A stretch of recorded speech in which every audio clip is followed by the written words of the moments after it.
특히 채권 시장이 프라이싱하고 있는 부분들은 뭐냐면 물가가 높다. 그러면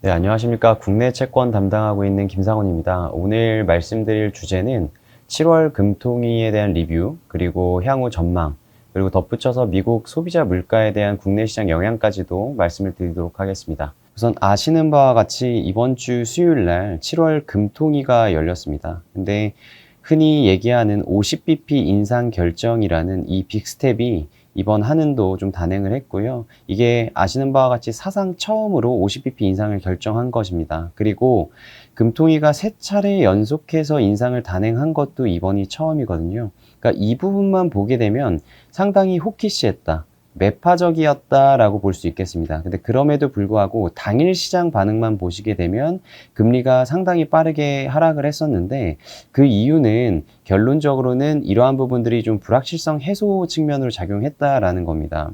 우선 6월 FOMC 때 미국에서도 마찬가지로 회의 직전에 월스트리트저널 기사나 이런 부분들을 통해서 자이언트 스텝을 단행할 수 있다라는 기사들이 좀 흘러나오면서 시장과 중앙은행 간의 눈높이, 이 괴리가 좀 축소된 부분들이 있었고요.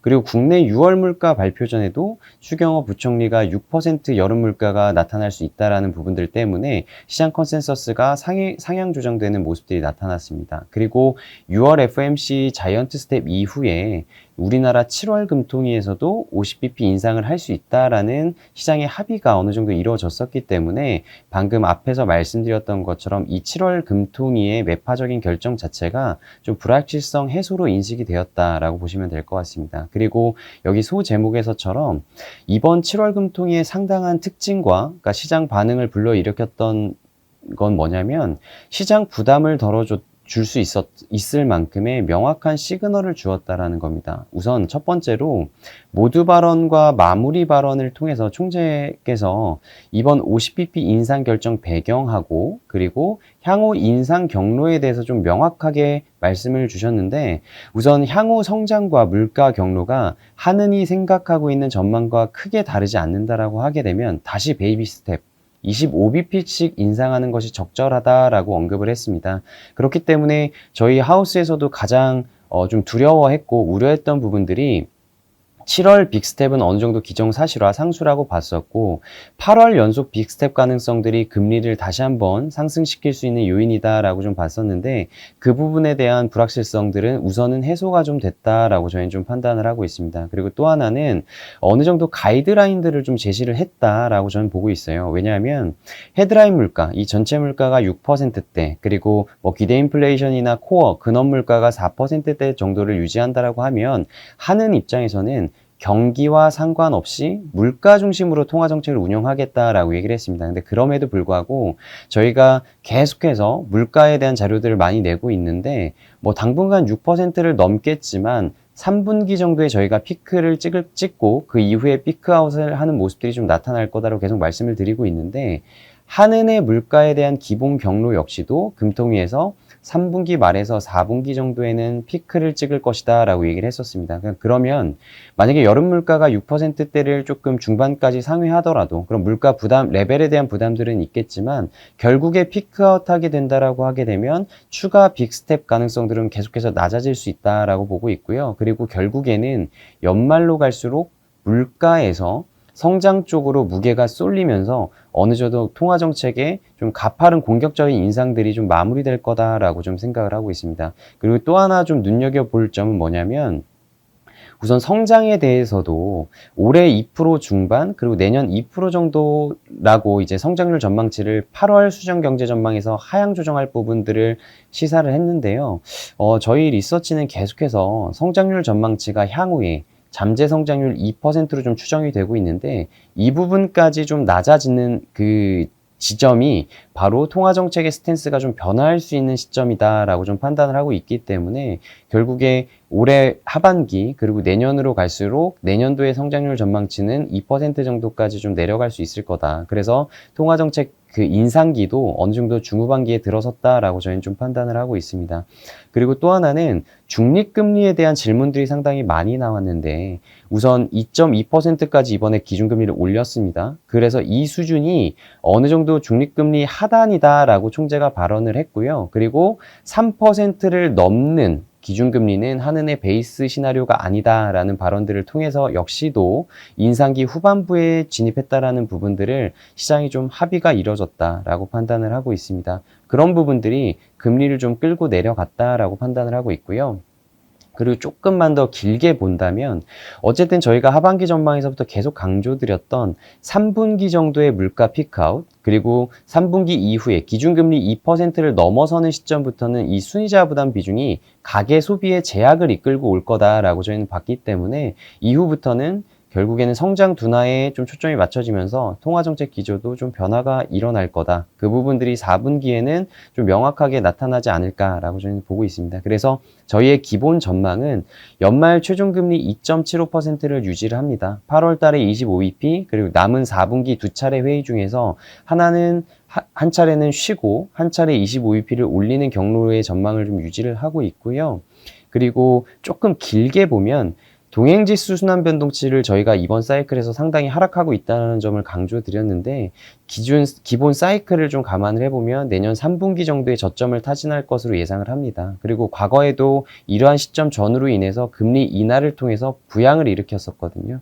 근데 이런 점들을 감안을 하면 내년 하반기 정도에는 인하 사이클에 들어갈 수도 있지 않겠느냐. 지금 기준으로는 그렇게 좀 판단해 볼 수 있을 것 같습니다. 근데 그럼에도 불구하고 단기 금리나 장기 금리, 특히 단기물 금리, 국고 3년 같은 경우가 3.2%대까지 상당히 빠르게 내려왔기 때문에 저희는 기준금리 2.75%라는 눈높이 하향 조정이 일어나는 과정 중에서 3.2%는 어느 정도 하단으로 인식될 거다라고 생각을 하고 있기 때문에 이 부분에 터치하고 나서 금리에 좀 되돌리는 모습들이 당분간 나타날 수 있다. 그래서 결론적으로 6월에서 8월 저희가 계속 강조드리는 변동성 확대 국면이 불가피하다는 전망을 유지하지만 큰 틀에서는 결국에 변곡점의 시작점에는 좀 들어섰다. 그래서 채권이 바닥은 보였다라는 판단을 저희는 좀 하고 있습니다. 그리고 이어서 미국 물가 좀 말씀을 드리겠습니다. 우선 미국 물가가 헤드라인 기준으로 9.1%까지 상승을 하면서 1981년 11월 이후에 최고치를 기록을 했습니다. 다만 이 부분들이 이제 시장 예상치를 상회한 부분들도 있지만 그 근원 물가라고 하는 변동성을 제외한 이 코어 물가 같은 경우는 5.9%를 기록을 하면서 예상치는 상회했지만 정점을 기록한 이후 3개월 정도는 지금 하락 추세를 유지하고 있거든요. 그래서 이러한 갭들이 좀 발생하고 있다. 그래서 저희가 하반기 전망에서 계속 강조드린 이 헤드라인 물가가 근원 물가를 잡는, 왜냐하면 이 물가가 올라갈수록 수요는 둔화될 수 있기 때문에 이 수요 기반인 근원 물가가 좀 둔화될 수 있다라는 현상들은 나타나기 시작을 했습니다.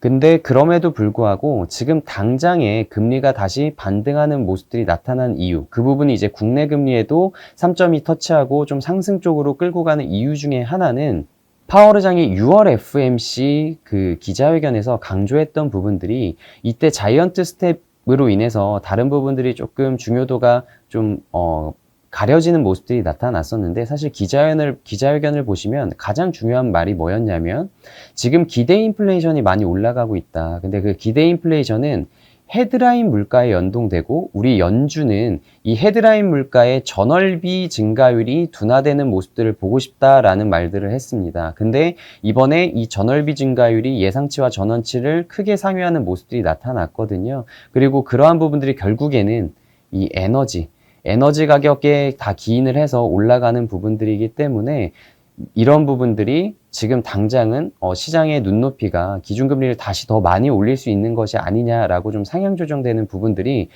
시장 금리를 좀 끌고 올라갔다라고 보시면 될 것 같습니다. 다만 저희가 좀 항목별로 보시게 되면 재화 같은 경우, 상품과 같은 경우는 이제 수요가 둔화되는 모습들이 보이기 때문에 좀 꺾이는 모습들이 나타납니다. 다만 서비스 같은 경우는 완만하게 상승 기조를 이어가면서 이 둔화폭을 좀 상쇄하는 모습들이 나타나는데 저희가 공급망 차질하고 관련됐던 상품 쪽을 보시게 되면 차량 가격들은 이미 피크를 찍고 좀 내려가는 모습들이 나타나고 있고요. 전체 물가의 3분의 1 정도를 차지하는 한 33%를 차지하고 있는 이 주거비 같은 경우 중에서 주택 외 숙박들은 뭐 여행이나 이런 부분들이 다시 좀 제약을 받으면서 빠지는 모습들이 나타나지만 렌트 가격이나 이 OER이라고 하는 자가주거비 같은 가격들이 좀 올라가면서 계속 우상향하는 모습들이 나타나고 있습니다. 결국에 지금 문제가 되고 있는 에너지 가격이나 이 주거비 가격들이 차지하고 있는 이 100%의 가중치에서 차지하고 있는 비중들이 상당히 높기 때문에 이 두 가지가 안정화되지 않는다라고 하게 되면 좀 당분간 높은 물가가 지속이 될 수는 있을 겁니다. 그리고 그러한 부분들이 사실 이 두 가지 영향의 MOM 기여도가 높았기 때문에 이번에 시장 금리가 다시 좀 반등하는 모습들이 나타났었는데, 그럼에도 불구하고 저희가 좀 중기적으로 보시게 되면 달러가 초강세를 보이고 있다라는 점들은 이 CPI 항목 중에서 기여도가 그래도 어느 정도 차지하고 있는 운송 항목을 끌고 내려갈 수 있는 이 모습들이 좀 선제적으로 나타날 거다라고 보고 있고, 그리고 주거비 가격 같은 경우는 이를 18개월 정도 선행하는 게 케이스 실러 주택 가격이라고 있습니다. 그 부분을 보시게 되면 아까 중간에 말씀드렸던 것처럼 주거비 가격이 빠르게 내려오지는 못할 수 있는 영향으로 작용을 하겠지만, 이 부분보다 지금 당장의 주택 시장을 보게 된다라고 하면 소프트 데이터, 심리 지표나 하드 데이터, 실물 데이터 모두 지금 꺾이는 모습들. 그래서 지금 뭐 가전을 파는 업체인 월풀 주가들도 이 부분들을 반영해서 지금 하락하고 있는데, 결국에 모기지 금리가 올라가고 주택 경기 자체가 좀 하향 안정화되는 하락하는 모습들이 나타나면 결국에 케이스 실러 주택 가격이 계속해서 상방 압력으로, 물가의 상방 압력으로 작용하더라도 시장은 그 부분보다는 주택 경기가 둔화되는 모습들에 어느 정도 더 선제적으로 프라이싱을 할 수밖에 없을 거다라고 저희는 좀 생각을 하고 있습니다. 그리고 그런 부분들을 다 감안했었을 때 미국 CPI가 상당히 높게 9.1%를 기록을 했었음에도 불구하고 그 발표 당일날 직후에 이루어진 미국 30년물 초장기물 입찰을 보시게 되면 상당히 강한 수요가 확인이 됐습니다. 그리고 실수요자로 알려져 있는 이 간접 입찰자 비중도 사상 최고치를 기록을 했는데, 이 부분들이 의미하는 바가 뭐냐면 저희가 종합적으로 말씀을 드리겠습니다. 미국의 물가가 높게 형성이 됐고 여름까지 우리나라뿐만이 아니라 미국 물가가 뭐 9%대, 6%대 높은 물가를 유지할 수도 있다. 특히 미국과 같은 경우는 주거비의 기여도가 높기 때문에 이 부분들이 지금 높은 국면들을 유지하고 있어서 당장에 빠르게 내려올 수는 없을 것 같다라는 부분들이, 그러면 기준금리를 많이 올려야 되는 것이 아니냐, 결국에 최종금리에 대한 눈높이에 대해서 지금 높냐 낮냐에 대한 공방정들이 유지될 수 있기 때문에 결국에는 6월에서 8월까지는 변동성이 불가피하다라는 게 저희의 입장입니다. 다만 그럼에도 불구하고 결국에 시장이 특히 채권 시장이 프라이싱하고 있는 부분들은 뭐냐면, 물가가 높다. 그러면 중앙은행은 지금 당장의 경기보다는 물가 안정을 위해서 금리를 올릴 수밖에 없는 이러한 매파적인 스탠스를 당장에는 유지할 수밖에 없다라는 겁니다. 그렇게 되면 지금 미국 시장과 한국 채권 시장에서 공통적으로 나타날 수 있는 게, 결국에 물가를 잡기 위해서 금리를 올린다라고 하게 되면 이 그로스, 성장들은 둔화될 수밖에 없다라는 겁니다. 그렇기 때문에 저희는 계속해서 금리 반등 시 장기물 매수라는, 이 분할 매수라는 전략이 유효하다라고 판단을 하고 있고요. 중앙은행의 스탠스가 완화적으로 바뀌기 전까지는 커브 역시도 플랫, 즉 장단기 금리 차가 축소되는 국면들이 당분간 유지될 가능성들이 높다라고 생각을 하고 있습니다. 그래서 향후에 통화정책 스탠스가 정말 물가에서 성장 쪽으로 옮겨가면서 통화정책이 좀 더 완화적으로 도비시하게 바뀔 수 있다는 스탠스가 확정되기 전까지는 장기물에 대한 하락룸들, 그리고 금리가 튀더라도 장기물이 상대적으로 덜 튀게 되는 이 커브 플랫 현상들이 유지될 가능성들이 높다라고 저희는 좀 생각을 하고 있습니다. 네, 저희가 준비한 자료는 이것으로 발표를 마치겠고요. 들어주셔서 감사합니다.